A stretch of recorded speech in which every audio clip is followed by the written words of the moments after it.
आपकी बातों में अगर इतना दम है, आप सीधा फर्जी केस कहते हैं, आप कहते हैं निराधार है ये जो आरोपी जो टर्न ये बन गए हैं, सरकारी गवाह बन गए हैं, तो फिर जज साहब को क्यों नहीं दिख रहा जो असल जज साहब है? आपके केस में तो बेल मिल गया, लेकिन मनीष सिसोदिया की कब गिरफ्तारी हुई थी? अभी तक बेल क्यों नहीं मिली? अभी बता है भाई, अभी बता है। मैं आता हूं। पहली बात तो आपने कहा कि ना तो मैं जज हूं, ना तो केजरीवाल जी जज है, ना मनीष सिसोदिया जज है। आम आदमी पार्टी वाले तो जज नहीं है। बिल्कुल सही आपने कहा। तो नरेंद्र मोदी जी भी जज नहीं है, भारतीय जनता पार्टी वाले भी जज नहीं है, और ना ईडी वाले जज है, ना सीबीआई वाले जज है। अब फेयर इन्वेस्टिगेशन के जो तथ्य, मैं तो कोई अपनी तरफ से बात नहीं कर रहा हूं ना अंजना जी, जो तथ्य सामने है मैं तो वो कह रहा हूं। आप एक निष्पक्ष जांच एजेंसी हैं अगर, तो आपने 6 वो बयान जो अरविंद केजरीवाल के खिलाफ नहीं है उसको छिपाया क्यों? 10 वो बयान सनत रेड्डी के जो अरविंद केजरीवाल के खिलाफ नहीं है उसको छिपाया क्यों? तो जज ने फैसला थोड़ी दे दिया अरविंद केजरीवाल जी के खिलाफ। आप मुझे बताइए। बेल ना मिलना एक अलग प्रक्रिया है, एकदम ठीक आपने कहा। मैं आपसे कहता हूं, आप कहती हैं भाई न्यायालय से न्याय नहीं मिला, नहीं मैंने कहा बेल नहीं मिली का, ये कह रहा हूं पार्लियामेंट से कोई फैसला नहीं हो पाएगा। लेकिन मैं ये कह रहा हूं कि ये तो है कि सुप्रीम कोर्ट ने आपको बेल दे दी, मनीष सिसोदिया को अभी तक क्यों नहीं? इतने बेल ना मिलना किसी का दोष सिद्ध हो गया ये नहीं होता है अंजना जी। पर आपने तो चीज बताई है ना कि अब जेल के ताले टूट गए, केजरीवाल भी निकलेंगे। हमारा विश्वास है निकलेंगे, क्योंकि उन्होंने कोई गुनाह कोई गलती की ही नहीं। रिश्वत तो लिया है भारतीय जनता पार्टी ने, लेकिन 55 करोड़ का घोटाला भारतीय जनता पार्टी ने किया है। 9 नवंबर को गिरफ्तारी होती है शरद रेड्डी की, 10 नवंबर को गिरफ्तारी होती है, 15 नवंबर को पहले 5 करोड़ रुपए की पेशगी वो चलाता है भारतीय जनता पार्टी को, और 55 करोड़ की रिश्वत देता है। ये जिस केजरीवाल आप बात कर रहे हैं वो 2021 से इलेक्टोरल बॉन्ड्स और पैसा बीजेपी को दे रहा है। बहुत अच्छा 66%। ठीक है, उसकी अरेस्ट के बहुत पहले की बात है, ये 1 साल पहले की बात है, तब से वो इलेक्टोरल बॉन्ड्स दे रहा है। तीन हिस्से हैं इसके। दूसरा, 66% उसका पैसा गया है बीजेपी को। बीआरएस को भी वो 2022-23 लगातार इलेक्टोरल बॉन्ड्स और पैसा दे रहा है, टीडीपी को दे रहा है। तो अगर ये राजनीतिक उगाही है तो वो बीआरएस को पैसा क्यों दे रहा था, जिसके साथ आपकी करीबी का आरोप है? बहुत बढ़िया आपने सवाल पूछा। भारतीय जनता पार्टी जो देश की सबसे बड़ी पार्टी है, जो दिल्ली के। दोस्तों स्वागत है आपका अपने यूट्यूब चैनल में एक बार फिर से। आई होप कि आप सब बच्चों फ्रेंड आज की वीडियो बहुत ज़्यादा इंटरेस्टिंग होने वाली। किस तरह से जो है कोदी मीडिया को धोया है संजय सिंह ने, वो अभी जो है हाल ही में जेल से निकल के आया, किस तरह से निकलते साथ धारणा शुरू कर दिया उन्होंने। तो आज तक का इंटरव्यू है, किस तरह से उन्होंने अंजना ओम कश्यप को धोया, इस वीडियो में देखिए। चलो वीडियो देखते हैं, बाद वीडियो के बारे में बात करेंगे। के खिलाफ नहीं उसको छिपाया क्यों? तो जज ने फैसला थोड़ी दे दिया अरविंद केजरीवाल जी के खिलाफ। आप मुझे बताइए। बेल ना मिलना एक अलग प्रक्रिया है, एकदम ठीक आपने कहा। मैं आपसे कहता हूं, आप कहती हैं भाई न्यायालय से न्याय नहीं मिला, नहीं मैंने कहा बेल नहीं मिली का, ये कह रहा हूं पार्लियामेंट से कोई फैसला नहीं हो पाएगा। लेकिन मैं ये कह रहा हूं कि ये तो है कि सुप्रीम कोर्ट ने आपको बेल दे दी, मनीष सिसोदिया को अभी तक क्यों नहीं? इतने बेल ना मिलना किसी का दोष सिद्ध हो गया ये नहीं होता है अंजना जी। पर आपने तो चीज बताई है ना कि अब जेल के ताले टूट गए, केजरीवाल भी निकलेंगे। हमारा विश्वास है निकलेंगे, क्योंकि उन्होंने कोई गुनाह कोई गलती की ही नहीं। रिश्वत तो लिया है भारतीय जनता पार्टी ने, लेकिन 55 करोड़ का घोटाला भारतीय जनता पार्टी ने किया है। 9 नवंबर को गिरफ्तारी होती है शरद रेड्डी की, 10 नवंबर को गिरफ्तारी होती है, 15 नवंबर को पहले 5 करोड़ रुपए की पेशगी वो चलाता है भारतीय जनता पार्टी को, और 55 करोड़ की रिश्वत देता है। ये जिस केजरीवाल आप बात कर रहे हैं वो 2021 से इलेक्टोरल बॉन्ड्स और पैसा बीजेपी को दे रहा है। बहुत अच्छा 66%। ठीक है, उसकी अरेस्ट के बहुत पहले की बात है, ये 1 साल पहले की बात है, तब से वो इलेक्टोरल बॉन्ड्स दे रहा है। तीन हिस्से हैं इसके।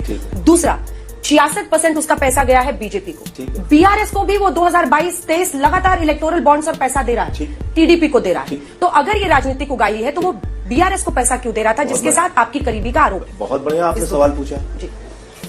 भारतीय जनता पार्टी जो देश की सबसे बड़ी पार्टी है, जो दिल्ली के ऊपर दिल्ली की सरकार पे शराब घोटाले का आरोप लगा रही है, उसको तो मालूम है ना कि राघव रेड्डी कौन है, मंगुंटा रेड्डी कौन है, उसको तो पता है ना अंजना जी। पता है कि नहीं बताइए आप? और उसकी गिरफ्तारी हो रही है ये भी उनको पता है। उसको किंग पिन बताया जा रहा है, मुख्य इस घोटाले का घोटालेबाज बताया जा रहा है, ये भी ईडी को पता है। मनीष सिसोदिया के अकाउंट सीज हो जाएंगे, बाकी लोग जो गिरफ्तार होंगे अकाउंट सीज हो जाएंगे। उसका अकाउंट कैसे नहीं सीज हुआ मुझे बताइए आप? 10 नवंबर की गिरफ्तारी के बाद 15 नवंबर को उसके 5 करोड़ रुपए भाजपा को चंदा कैसे चला गया? और क्या भाजपा को 55 करोड़ रुपए मिल गए उनके शीर्ष नेताओं को पता नहीं चला? तो 21 से पैसा दे रहा है सर, वो 2021 से पैसा दे रहा है। नहीं ये गिरफ्तारी के बाद के आंकड़े बता रहा हूं मैं आपको। वो तो 5 करोड़ पहले का है जो आप कह रही हैं। वो गिरफ्तारी के पहले का 5 करोड़ है और गिरफ्तारी के बाद का 55 करोड़ है। आप शायद कंफ्यूज हो रहे हैं, इसको क्यों बताइए ना। मनगुंडा रेड्डी की बात आप बार बार कर रहे हैं, वो एक सांसद है और फिर चुनाव लड़ रहे हैं। आपने दिखाया पीएम की तस्वीर लगा रहे हैं, आपने पीएम के साथ तस्वीर दिखाई, लेकिन प्रश्न ये है कि अगर वाकई साजिश होती तो अरेस्ट करके आर्म ट्विस्टिंग करने की जरूरत क्यों पड़ती? एक चीज आप बताइए मुझे, पीएम के साथ उनकी फोटो आ गई, उनकी तस्वीर आ गई, वो मुद्दा नहीं है। वो प्रधानमंत्री का फोटो लगा के वोट मांग रहा है जनता से, वो मुद्दा नहीं है। लेकिन केजरीवाल के साथ उसने अपने चैरिटेबल ट्रस्ट के लिए जमीन मांगने के लिए एक सांसद के तौर पे मीटिंग की, वो मुद्दा है, वो आधार है गिरफ्तारी का केजरीवाल जी की, ये आरोप है। ऐसा लग रहा है कि आपकी पार्टी एक लीडरशिप क्राइसिस फेस कर रही है, क्या ये सच है? इसके पीछे भी सवाल है। अब आप आ गए हैं बाहर, तो आप काम संभालिए, क्यों ऐसी मुश्किल में डालना है सरकार तो को? कहां मुश्किल में है? तो कौन से कैबिनेट की बैठक कैसे होगी? किस प्रकार से मुश्किल में है? कैबिनेट की बैठक कैसे होगी? देखिए अंजना जी, भाजपा की चालबाजियों को, राजनीति को हम लोग खूब समझते भी हैं और उनसे खूब मुकाबला भी हमने किया है। मणिपुर में 1 साल तक हिंसा होगी, एक फौजी की पत्नी को निवर्स्त करके घुमाया जाएगा, हिंसा की आग में मणिपुर को झोंका जाएगा और वहां इस्तीफा नहीं होना चाहिए मुख्यमंत्री का। देश के गृह राज्य मंत्री का बेटा 4 किसानों को अपनी जीप से कुचल देगा, उसका इस्तीफा नहीं होना चाहिए। हमारी पहलवान बेटियों को न्याय नहीं मिलना चाहिए। केजरीवाल जो अच्छी शिक्षा दे रहे हैं, बिजली दे रहे हैं, पानी दे रहे हैं, बस की फ्री यात्रा दे रहे हैं, बुजुर्गों को तीर्थ यात्रा करा रहे हैं, उनका तुरंत फर्जी मुकदमे में गिरफ्तार करो, इस्तीफा करो। चाहे वो तीनों ही, मतलब चाहे वो मनगुंटा रेड्डी हो, राघव रेड्डी जिनकी आप उनके बेटे की बात कर रहे हैं, चाहे वो श्रीनिवासलू रेड्डी हो, चाहे वो शरत रेड्डी हो, राघव मनगुंटा जिनकी आपने बात की है, इन सब का जो बयान है वो judicial magistrate under section 164 of CrPC में ये ताकि ये रजिस्टर किया गया है, जो ये साफ अपने आप में बताता है कि वो अपने फ्री विल से मजिस्ट्रेट के सामने ये बयान दे रहे हैं। फिर ये क्या वैलिड नहीं? देखिए अंजना जी, 6 महीने हो गया जेल में, और उसके बारे में जरा बताइएगा। खूब कानून जान लिया मैंने, खूब समझ लिया, पीएमएलए, दिल्ली के जेल के नियम सब पढ़ लिया, जान लिया। और सेक्शन 45 में आपको बेल मिली ना सर? उसी पीएमएलए में ऐसे कानूनी प्रावधान है जिससे बेल मिलना मुश्किल होता है। मैंने लेकिन आपको मिला ना सर सेक्शन 45 में? तो इन लोगों को भी मिल जाएगा, थोड़ा इंतजार कर लीजिए। मैं पढ़ के सुनाऊं आपको? इन्वेस्टिगेटिंग एजेंसी और कोर्ट को करने देते हैं, वापस आते हैं देश की सशक्त जांच एजेंसी। मेरा सबसे बड़ा सवाल ये है, आपको लगता है 2 साल हो गए और आपने 1 रुपए मनीष सिसोदिया के यहां बरामद नहीं किए, 1 रुपए आपने अरविंद केजरीवाल के यहां बरामद नहीं किए, कोई प्रॉपर्टी अटैच नहीं हुई, कहीं कोई उनका कोई इतना बड़ा आपको आडंबर और वो देखने को नहीं मिला कि करोड़ों रुपए यहां जमा किए हो, ये गड्डियां मिल रही हो, और संजय सिंह के यहां कुछ नहीं मिले और गिरफ्तारी सबकी होती जा रही है। तो सबूतों के साथ मेल कहां कर रहे हैं बयान?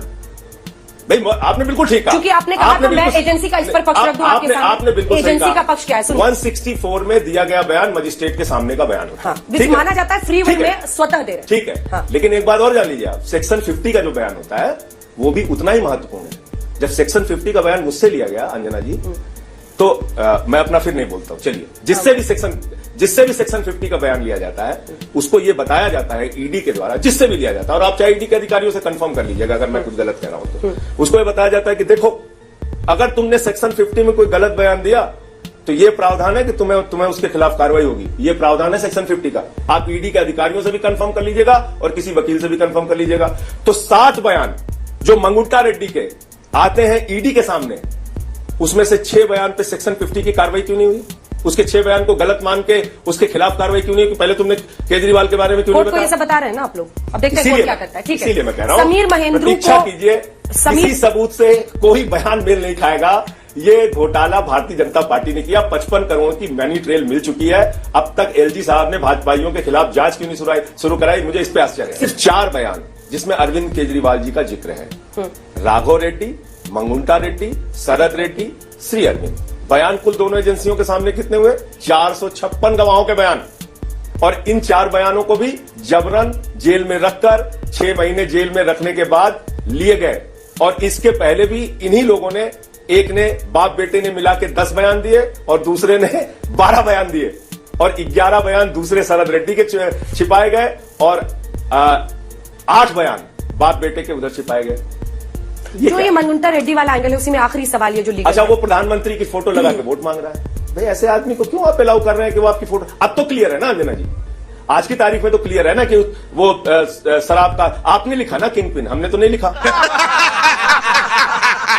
फ्रेंड्स, बहुत ज़्यादा इंटरेस्टिंग वीडियो, जैसे किस तरह से जो है गोदी मीडिया की एंकर थी अंजना ओम कश्यप को जो है किस तरह से उन्होंने धोया है संजय सिंह ने, किस तरह से जो है अंजना ओम कश्यप जो है मोदी जी की तारीफ कर रही थी और मोदी और जो है बीजेपी भारतीय जनता पार्टी का पक्ष कर रही थी, तो किस तरह से उन्होंने जो है जवाब दिए हैं। तो इस वीडियो में हमने देखा, बहुत इंटरेस्टिंग वीडियो थी। आई होप आपको वीडियो पसंद आएगी। आपको वीडियो पसंद है वीडियो को लाइक करें। अगर आप चाहते हैं इस टाइप वीडियो हम आपके लिए और है तो हमें सपोर्ट कर सकते हैं। हमें सपोर्ट करने के लिए हमारे चैनल सब्सक्राइब कर सकते हैं।